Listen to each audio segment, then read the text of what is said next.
Hi, so the Lustful Dead II has hit DVD.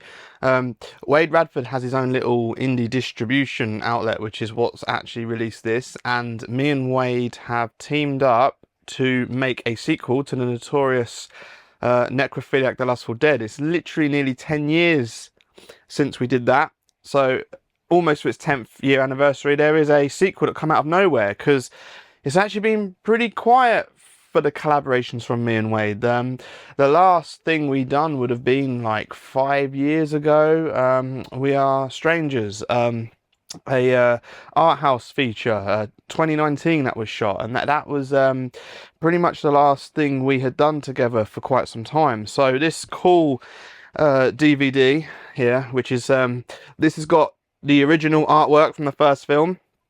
It comes in pretty cool, nifty slipcase as well, and it actually contains the original film, the full-length feature that we did in 2015, the sequel, which I'm going to talk about in a minute because I'm really proud of that.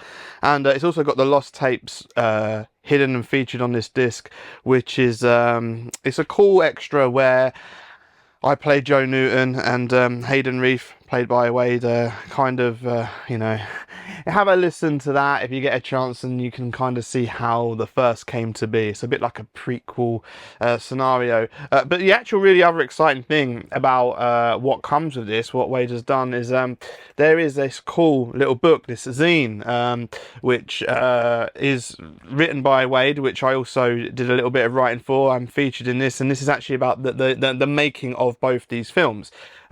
It's really cool stuff, like an iconic image here from the first film.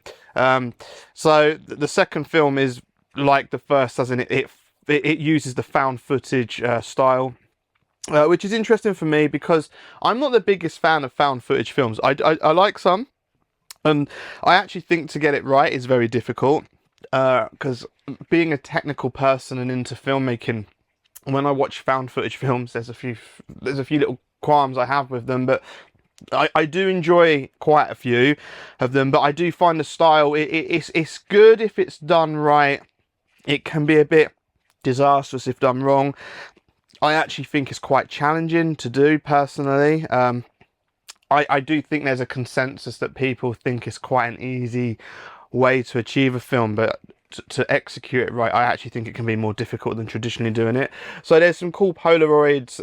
Wade had the Polaroid camera on the shoot for Lustful Dead 2 and took some exclusive photos that's featured in this zine, which is pretty cool. Kind of like, so you've got some behind the scenes stuff, and also, as I say, there's quite a lot of text to get through regarding, you know, the journey that me and Wade found ourselves on for these films. So yeah, I really like that. I think that's a really cool add-on, especially in the indie world of film. You don't always see such great releases for work. I love the fact that physical media, you know, there is a physical media version. I do believe there's been some trouble in Paradise regarding a streaming version. I'm not really sure what the situation is with some streamers, because I have films on Amazon Prime myself that, you know, they're pretty controversial, and they're sat there actually on Prime, free to view if you're a Prime subscriber. Some, they restrict me to buy and rent only. I would put them on Prime, but again, because of content, this is what they tell me. And then some, they've completely been thrown off. I mean, this t-shirt I'm wearing here, Boys Behind Bars 2, is a bit of a notorious film that me and Wade made back a long time ago, the sequel to the first film. And this one was a lot more near the mark, I would say. It got a BBFC 18 rated certificate, and actually so did Necrophiliac The Lustful Dead. It went through the British Board of Film Classification, but yet still refused Amazon. Amazon have outright refused these films, both these films and this film, not allowed on Amazon at all. In fact, Wade has been warned that he must not submit them again or face action. So they would be available more if we could, but at least there is physical media copies of these films. But going back to Lustful Dead 2, it was I'm glad that happened, because there had been talks for years on and off of me and Wade doing sequels and stuff, and we did do a third Sex, Lies and Depravity film in 2019, and just before We Are Strangers. And the thing with that is, the first Sex, Lies and Depravity was quite a fun experience. It was real indie guerrilla filmmaking. There was a really good cast. It was a very small team, and it became quite close-knit, and we had quite an adventure making that. And then the sequel, which I actually think is a stronger film in terms of the filmmaking behind it, and it was quite an adventure as well. I don't think as much as the first, but it was quite close together. We shot those. Anyway, there had been quite a gap. So Wade tried to set out and bring that franchise back years later. And it was good, but it was hard. I believe Wade found it a lot harder to execute the third film. As with always shooting a feature, it has its challenges. And things just did not gel like they did many years ago. The first Sex Lies film is now in its, it was 14 years ago. And, you know, all the years later after the first one, coming back to it, times have changed. I actually think it was harder to pull it off through various reasons, you know, people involved, situations that are happening around us all, pushing the film, distribution was a problem for it as well. I mean, it was all, there was so many things that were going against us on that, and I think that kind of was the start of Wade not being overly impressed and happy at the indie world scene, which it can be very tough, and he's got some strong opinions that I do agree with, some of them as well. I see where he's coming from. It's we've had our fair share of hardships trying to get films to completion and to get out there, but as years go by and talking to him, I managed to kind of I managed to track Wade down again, because he does have a tendency to kind of go AWOL sometimes, and he was very busy doing his zines and his niche little things that he does with his poetry, his writing, his Polaroid photography, and thankfully, because of a recent distribution deal I'd had, which got me talking to Wade and bringing up some of the films, this came onto the cards, a sequel to this.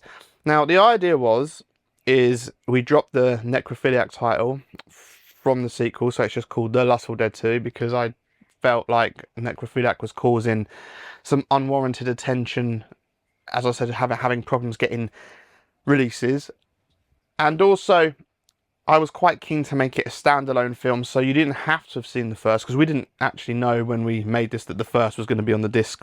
That wasn't the initial idea, but it's good that it's happened. And it went through a few up and down stages, but Wade managed to kind of bring it together so that I was able to return as my character, team up again with Wade, and together direct and make a film which actually kind of went back to the style of what we did with Twink. It was me and Wade, found footage style, nearly 10 years later, following this story on, and it's a maturer film.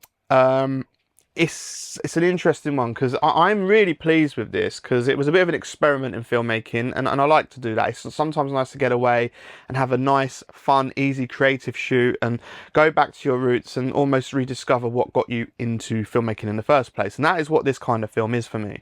I was able to kind of play about with some styles and equipment and some techniques, and I kind of really went to town on the edit, and I was really pleased. And I know that Wade thinks that this is one of the best things that we've done together in collaboration.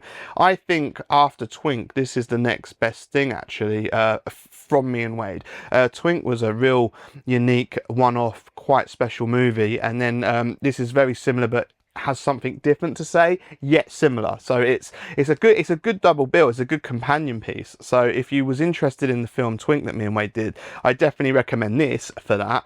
Recommending my own films, but you know, I hope this gets out there more. I am trying to festival it, and hopefully no one's put off. I wouldn't, it's not as graphic as you think it will be. It's actually more challenging and asking questions. It's more of a, as I say, a mature piece looking at the world of independent filmmaking. Actually is kind of delved in on there. And I do have a soft spot for film, looking at film. I find that quite fascinating, and you can definitely see that drawn upon for Lustful Dead 2. And as I say, it's fantastic that there is a version out there on DVD. Hopefully there will be some streaming. I am a physical media man. I collect physical media. I prefer physical media, but you know, I sit here editing away with a lot of stuff streaming in the background to try and watch and view as much as I can, because there is so much coming out to try and keep on top of. But if you can get hold of a copy, which is pretty cheap, it is pretty cheap. You know, there's a few of these knocking around on eBay quite cheap, which comes with the zine and the DVD as a really cool package. It's if you've got any interest in anything me and Wade have ever done in the past, I think this is up in our top tier out of our collaborations over the many years of us doing these artistic, challenging, unique movies.